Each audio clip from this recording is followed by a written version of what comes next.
ஐயா வீரப்பன் அவருடைய நேர்காணல் அதில் ஆக்டர் சுகன்யா பற்றி பேசுனதுக்காக இன்னைக்கு ஒரு 10 லட்சம் ரூபா சன் டிவி உங்களுக்கு நஷ்டஈடாக கொடுக்கணும் அப்படிங்கிற மாதிரி நம்ம சென்னை உயர்நீதிமன்றம் ஒரு தீர்ப்பு ஒன்று வழங்கியிருக்காங்க. ஒரு மனுஷனை விமர்சனம் பண்ணுறதுக்கு இந்த தகுதி வேணும். அந்த ஒருத்தன் கூட தொடர்பு ஏற்பட்டவொடனே விபச்சரி ஏன் பட்டம் கட்டுறீங்க, அவங்களுக்கு ஒருத்தன் வச்சுக்கிறா அப்படின்றான். அப்போ ஆண்கள் இத்தனை பேர்கிட்ட போகிறாங்கல்ல, அதெல்லாம் என்ன பண்ணுவாங்க? மெரிபா பன்னீர் சோடா, ஐ ட்ரஸ்ட் மெரிபா. 15 வயசு பொண்ணு ஒரு தமிழ் தேசியம் பேசக்கூடிய ஒரு கட்சி உள்ளே போய் பாருங்க, குழந்தைய எவ்வளோ கமெண்ட்டு பண்ணுறோம். ஒவ்வொரு ஆணும் நீங்கள் 75% ஆண்கள் குடிகாரனாயிடும். கடைசி வரைக்கும் எத்தனை சீதைகள் உங்கள் தீ குதிங்கன்றாங்க தான் இருக்கு.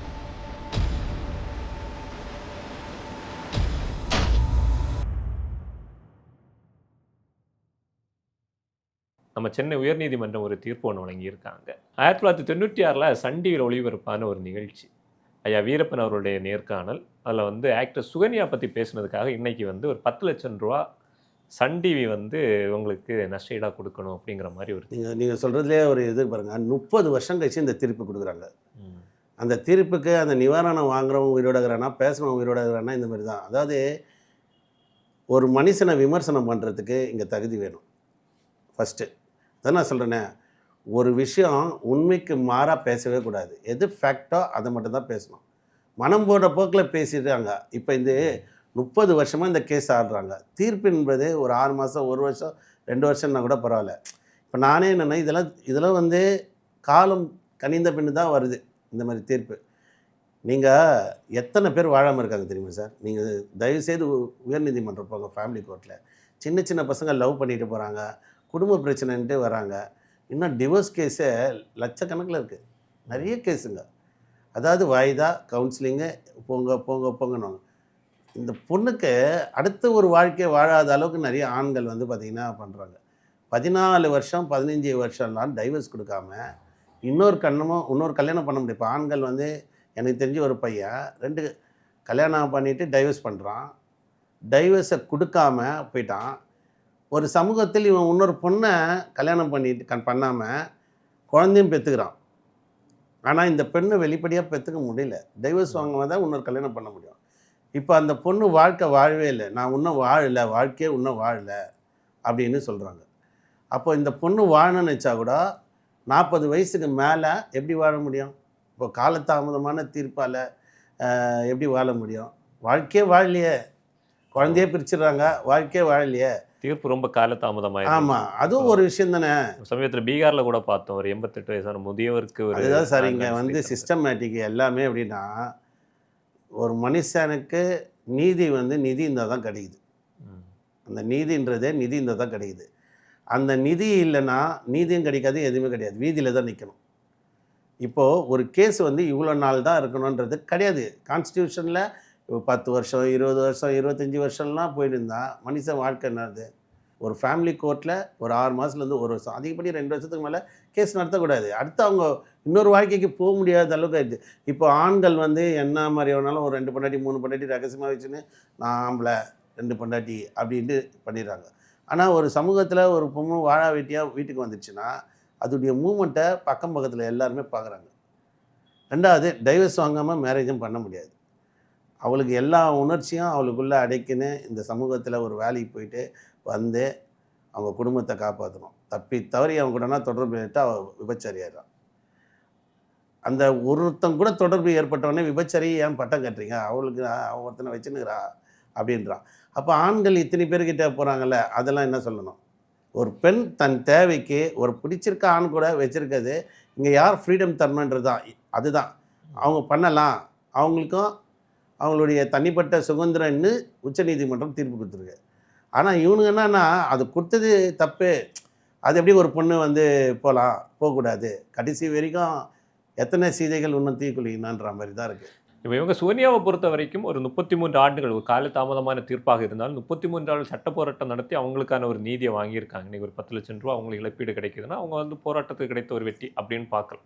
இன்னொரு பக்கம் பார்த்தாச்சுன்னா சமூக வலைத்தளங்களில் வந்து ஒருத்தர் மேலே அவதூறு பரப்பி வீடியோ போடுறோம். அவதூறாக இருந்தாலும் உண்மையாக இருந்தாலும் சமூக வலைத்தளங்களில் தொடர்ந்து குற்றம் சாட்டிட்டு இருக்காங்க. இப்போ சமீபத்தில் பார்த்தோம் மீட்டு வந்து எவ்வளோ ட்ரெண்ட் ஆச்சுன்னு பார்த்தோம்.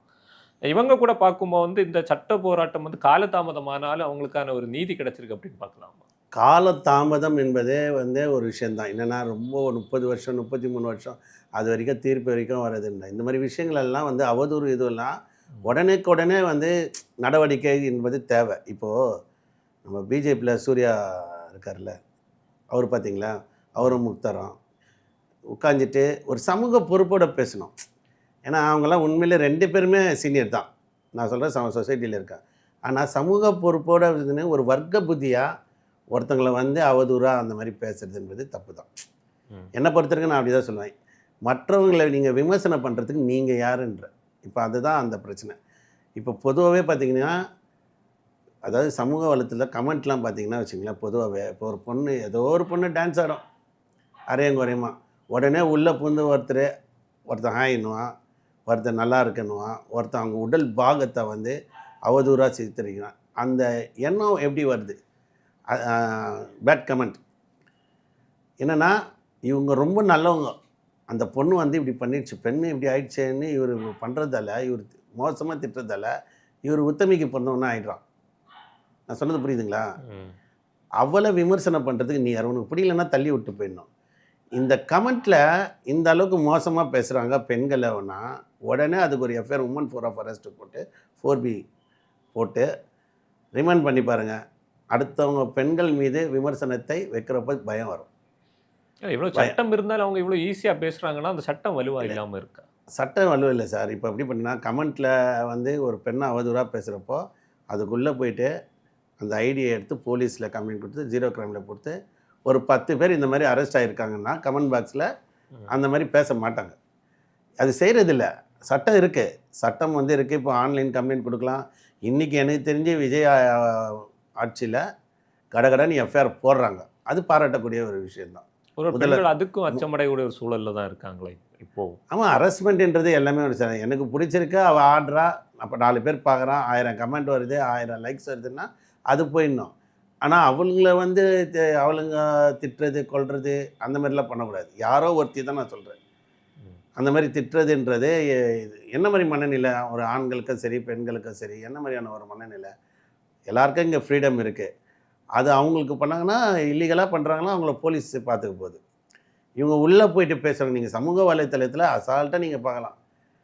ஒரு கேர்ள் எதனா ஒரு போஸ்ட் போட்டா, இல்லை அவளுடைய ஃப்ரீடம் பண்ணுறா, இல்லை கடுமையாக வார்த்தைகளில் இப்போது சமீபத்தில் ஒரு சின்ன பொண்ணு பேசின்னு இருக்குது ஒரு குறிப்பிட்ட கட்சியை. ஆனால் அந்த கட்சிக்காரனுங்க போடுறானுங்க பேர் கமெண்ட். அந்த சின்ன குழந்தை ஒரு என்ன எனக்கு தெரிஞ்சு ஒரு 14-15 வயசு இருக்கும். 15 வயசு பொண்ணு ஒரு தமிழ் தேசியம் பேசக்கூடிய ஒரு கட்சி மேலே ப்ரொபோசல் வைக்கிறான். அதுக்குள்ளே போய் பாருங்கள், அந்த குழந்தைய எவ்வளோ கமெண்ட்டு பண்ணுறானுங்க. அந்த பெண்ணுடைய உறுப்புலேருந்து எல்லாமே. அது குழந்தை கருத்தியல் ரீதியாக மோதணுன்னா அந்த குழந்தைக்கு கவுண்ட்டு கொடுக்கணும். அதை விட்டுட்டு அந்த பொண்ணை வந்து அவ்வளோ கமெண்ட் பாக்ஸில் அவ்வளோ பச்சையாக திட்டிருக்காங்க. அது குழந்தை, அது கேட்குற கேள்விக்கு உன்னால் பதில் சொல்ல முடியல, உடனே அந்த பொண்ணை திட்டுறான். அப்போது வந்து அந்த திட்டுறானுங்க பார்த்தீங்களா, அவங்கள ஒரு 10 பேரை பிடிச்சி ரிமைண்ட் பண்ண வச்சிங்களேன். இப்போ நீங்கள் நான் சொல்லிவிடுவேன் ஐடியை, அந்த குழந்தை இது சொல்லக்கூடாதுன்ட்டு. அது காவல்துறையை கண்டிப்பாக எடுக்கணும். ஒரு சிறுமியை வந்து ஒரு தலைவராக இருக்கட்டும் கேட்குற கேள்விக்கு பதில் வரணுமே தவிர அந்த பொண்ணை அவதூறாக பேசுகிறாங்க. அப்போ என்னென்னா இங்கே ஆணாதிக்கம் என்பது ஒரு சில ஆண்கள் தன்னுடைய பண்பை கரெக்டாக இது பண்ணிடுறாங்க, ஒழுக்கத்தை கடைப்பிடிச்சிடுறாங்க. ஒரு சில ஆண்கள் எப்படி நேராக போயிட்டு அந்த கமெண்ட்டில் போய்ட்டு அந்த குழந்தைய எவ்வளோ பேசுகிறாங்க.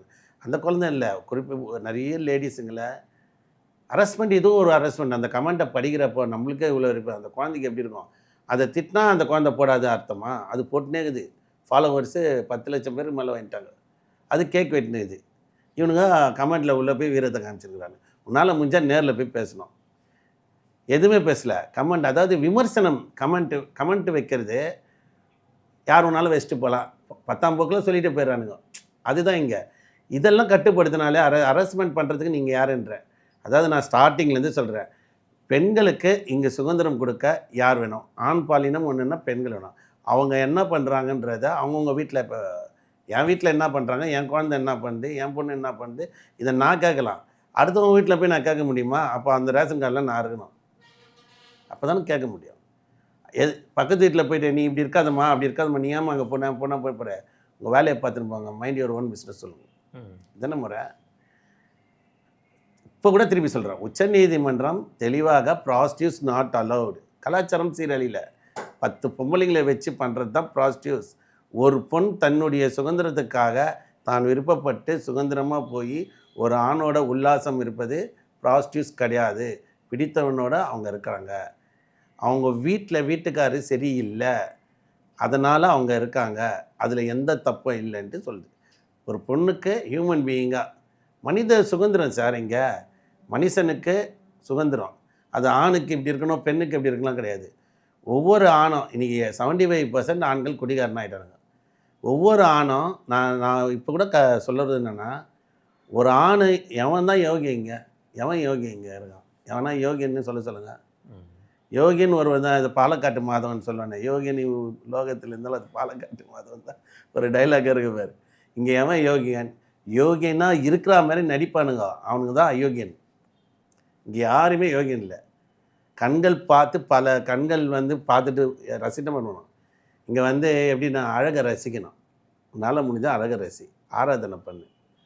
அதை அனுபவிக்கணுன்ற நினைக்கிறப்ப தான் இங்கே பிரச்சனை வருது.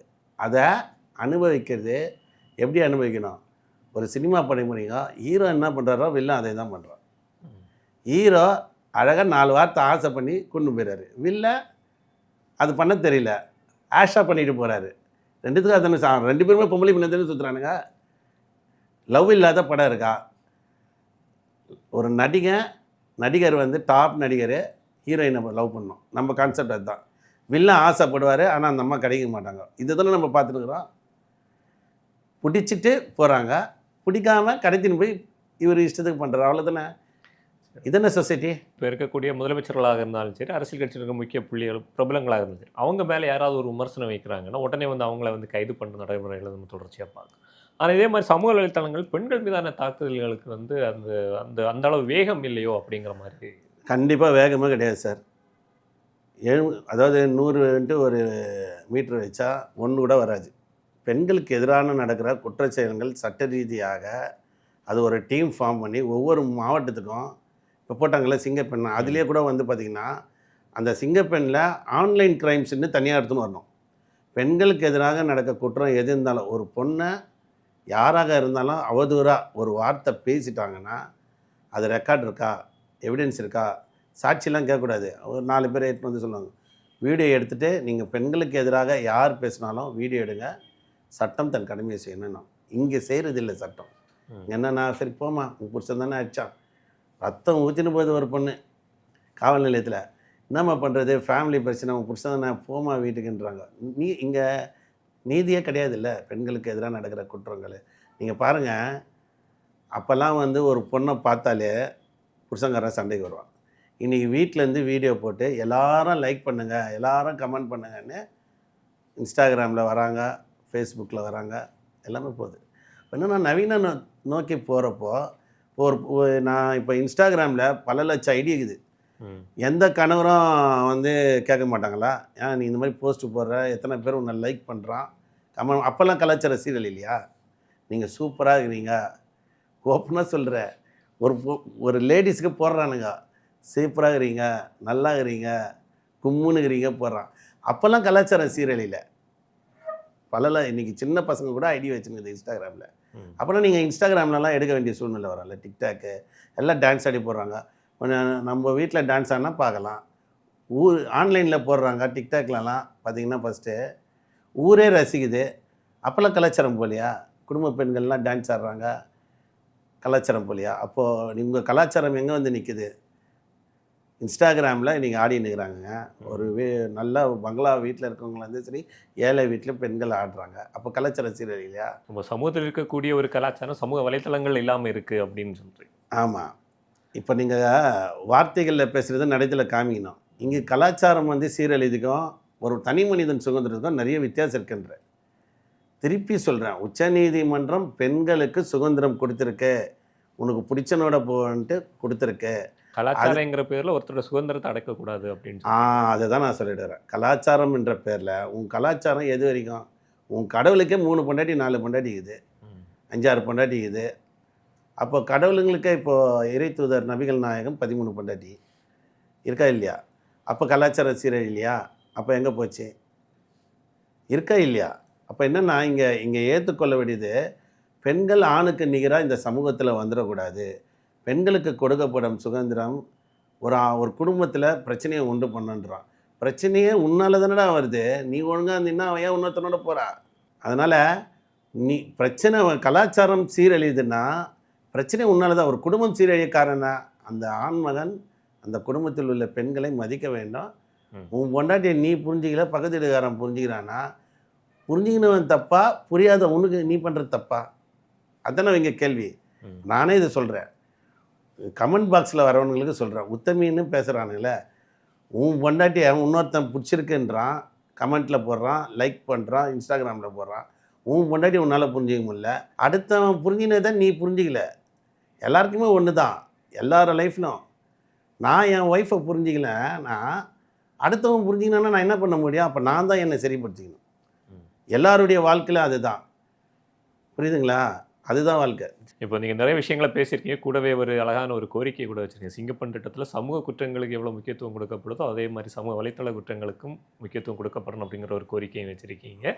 ஓகே, உங்களோட நேரத்தை எங்களோட செலவிட்டமைக்கு நன்றி. Meriba Paneer Soda. I trust Meriba.